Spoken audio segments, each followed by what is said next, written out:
Diggins. Owls by 6. Driving it down. Ooh, nice little Euro. It just started jawing, fam. Oh my goodness. Double technical foul.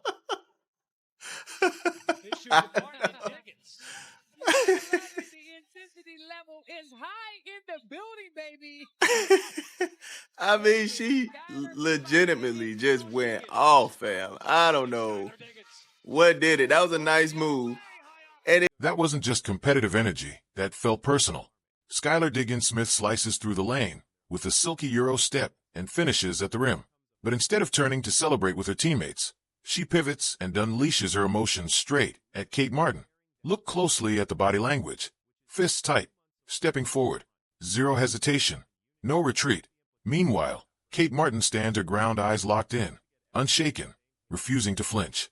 The tension boils over, and both players are assessed technical fouls for the confrontation. But here's the real question. What sparks that kind of fire over a single bucket in an unrivaled game? That wasn't random. That was something deeper. Well, Kate Martin, I mean, she looked like she want all that action, man. She's like, yeah.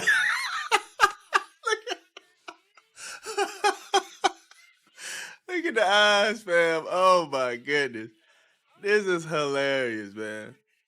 I don't even know what Kate Martin did to get in her head like that, but SKYLAR was pissed. She was pissed. I mean, on fire. Look at this. The way Kate turned, it looked like she was getting ready to get swung at. She knew SKYLAR was just pissed, man. I don't know what SKYLAR had going on. But now check this angle. SKYLAR's voice is in overdrive. You can literally see the tension in her neck, the veins popping, every muscle in her body locked into that confrontation. This isn't casual trash talk. This is full commitment. And Kate Martin's response? Just as telling. She doesn't step back, doesn't break eye contact, no nervous glance away. It's almost a calm, silent acknowledgement like, all right, you got that one. The officials eventually step in, but notice how long it lasts. This isn't a quick emotional flare-up that fades in seconds. SKYLAR sustains it. She wants every word to land. She's making sure it's heard clearly. And that's what makes Unrivaled different. The format magnifies everything. 3-on-3. Short court. No weak side escape. No hiding. Every matchup feels personal because it is personal. When someone's cooking you, the entire arena sees it. Everyone at home sees it. And in this game, SKYLAR Diggins-Smith was absolutely cooking from the floor and at the free throw line. I think she dropped like 29 points. Yo, she was out here hooping, man. With the steal. Got the steal on Marina. Bang that thing. Look at her, man. Out here hooping. Nice little brick wall screen. Give it to me. Give it to me. Nothing but snacks down here. Look at this. Turn around, jump on two of them. Giving her a 2-for-1 special. Baby. Baby down here, man. Get her a cradle. Get her a pacifier. That's baby down here. Look at this. Timmy, you can foul me, but I'm laying this thing up. Look at it. Just absolutely going to work. Back her down. Oh, fade away, knock down. I mean, Dom was looking amazing, man. Easy backdoor action. Let's break down what was actually unfolding on the court, because context changes everything. This wasn't random jawing just to make noise. SKYLAR stepped into that game on a mission, and the stat sheet proves it. She dropped 23 points on efficient shooting, got to the line 4 times, and dictated the tempo from start to finish. But here's the part that really matters. She was controlling the matchup. When that heated moment happened, the Mist Owls were already up 6. Momentum was on her side. All game long, SKYLAR had been methodically dissecting the Breeze defense. Kate Martin was battling, bringing effort and energy. But containing a seasoned guard like that? Easier said than done. And SKYLAR could feel it. That Euro step wasn't just highlight material, it was a message. A statement move. The kind that says, you can't stay in front of me. And the words that followed? That was just emphasis, making absolutely sure the point landed. They got to score 75 points to win the game. 65-73. Look at this. Dom was just going to work. Dom was going to work. She's like, man, this is another Tuesday for me. Look at that. Jenny on the block, man. Come on, man. Jenny on the block, man. Hitting that corner 3. I mean, just absolutely banging out here, man. But also, Aaliyah Edwards. Come on, man. Y'all know I got to show love to the young guns, fam. Aaliyah Edwards also came out here balling. Now, the Owls actually ended up pulling the game out, but that comeback by the Breeze, man. Oh, my goodness. The comeback was nasty.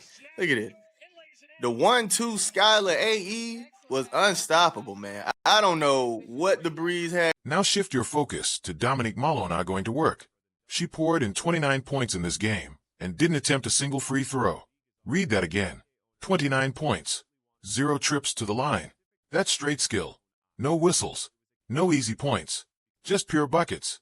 She's sitting up off that brick wall screen, sealing defenders in the post, finishing through contact without getting the call.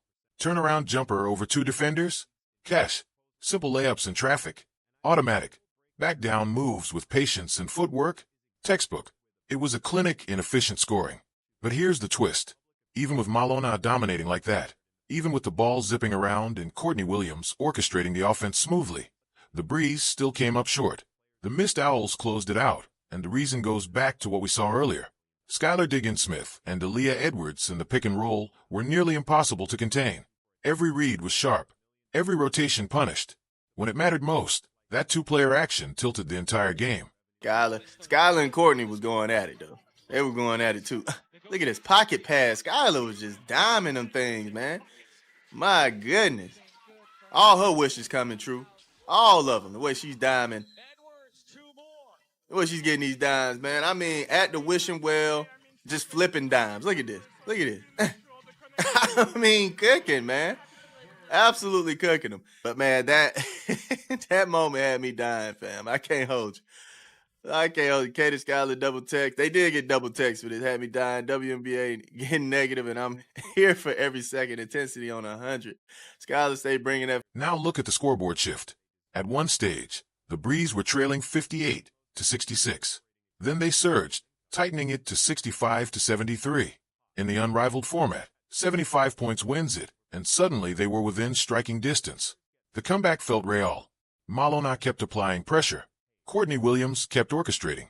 What once looked like a comfortable lead turned into a fight. The ball started popping corner 3 from the wing. Sharp backdoor cuts. Defensive rotations finally syncing up. Momentum was swinging. But elite teams don't panic when a run starts building. They respond. And the missed Owls had SKYLAR Diggins-Smith. The moment the Breeze began to believe, the moment the pressure ramped up and the arena energy shifted, that's when SKYLAR took it to another level. She wasn't letting this one slip away. This came out of nowhere with the yelling.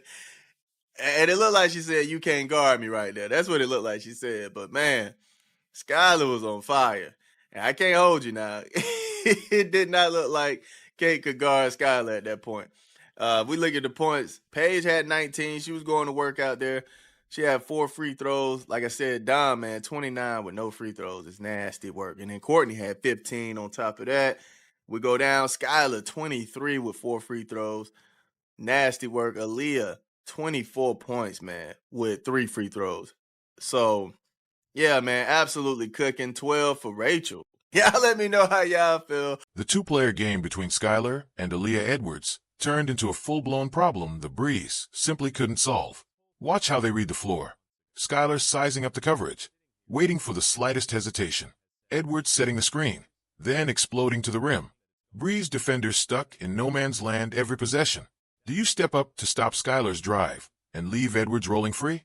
Stay attached to Edwards and let SKYLAR cook in space? There's no correct answer when both players are executing at that level. Edwards finished with 24 points on just 3 free throw attempts. Pair that with SKYLAR's 23, and that's 47 points from a duo operating in perfect sync. Every defensive adjustment the Breeze tried had a counter. Trap SKYLAR, Edwards slips out for an easy finish. Drop coverage, SKYLAR pulls up and buries the jumper. Switch everything. Now you've created a mismatch somewhere else. That's elite execution, and that's what the Unrivaled format does. 3-on-3 means less help defense, fewer rotations, nowhere to hide a weak link. Space gets amplified. Decision-making gets exposed. When you've got a veteran guard who's seen every coverage imaginable paired with an athletic finisher who punishes mistakes, it becomes a nightmare. Then layer in the guard battle. SKYLAR and Courtney Williams going at it possession after possession. 2 competitors, both vocal, both relentless. SKYLAR threading pocket passes, directing traffic, scoring when needed, facilitating when the defense overreacted. That's peak point guard play, beating you mentally and physically at the same time. The double technical tells you how heated it was. Officials ruled both players crossed a line, even though Kate Martin appeared to simply stand her ground. Her refusal to look away, that locked-in stare, was enough in their eyes. Questionable? Maybe. But it shows how intense this environment has become. Now look at the final stat lines. For the Breeze, Paige Buchers poured in 19, flashing why she's one of the most talked-about young stars in the game. Dominique Malanga's 29, without a single free throw, was arguably the most impressive individual scoring display of the night. Courtney Williams added 15, while steering the offense. That's 63 points from 3 players, normally more than enough. But the Mist Owls had balance and timing. SKYLAR's 23 came in the biggest moments, especially when the Breeze were threatening a comeback. Edwards' 24 provided constant interior pressure. Rachel Banham chipped in 12, punishing defenses that overcommit. The difference wasn't talent. It wasn't effort. The Breeze clawed back hard. The difference was composure and execution in the biggest possessions, led by SKYLAR's veteran presence. The Mist Owls made the plays that mattered. And zoom out for a second, this moment was bigger than one confrontation. This is the intensity women's basketball has always had, now amplified. The unrivaled setup, shorter games, tighter floor, more direct matchups magnifies personality and competitive fire. When a veteran who's been battling at a high level for over a decade lets a rookie hear about it after a tough bucket, that's not manufactured drama. That's pride. That's legacy. That's someone proving she still runs the floor. And credit to Kate Martin. She didn't flinch, didn't escalate, didn't fold. She held eye contact and absorbed it. For a young player, that's how you earn respect, not by backing down, but by standing firm. The technical fouls almost feel secondary. The real takeaway is the level of competition. Every possession treated like it's decisive. No coasting, no easing into rhythm. In this format, you either compete at full throttle or you get exposed. SKYLAR's 23. Total control of the pick and roll. Clutch plays down the stretch. That's the standard veteran stars need to set. And it's contagious. Moments like that heated exchange, that's the kind of clip that travels. Not because it's controversial, but because it's authentic intensity. Competitive fire that any basketball fan can respect. Now the bigger question becomes sustainability. Can Unrivaled keep this energy all season? Can these matchups build into real rivalries? Because that's how leagues grow, through storylines people can't wait to see play out again. When SKYLAR and Kate face off next time, will there be tension? Will adjustments be made? Will someone come in looking to send a message? That's how audiences are built. And here's the debate. Did Kate deserve that technical? She stood her ground, maintained composure, didn't escalate. Is eye contact enough to justify a whistle? Or should it have only gone one way? That's where the conversation starts, and that's what makes this matchup unforgettable.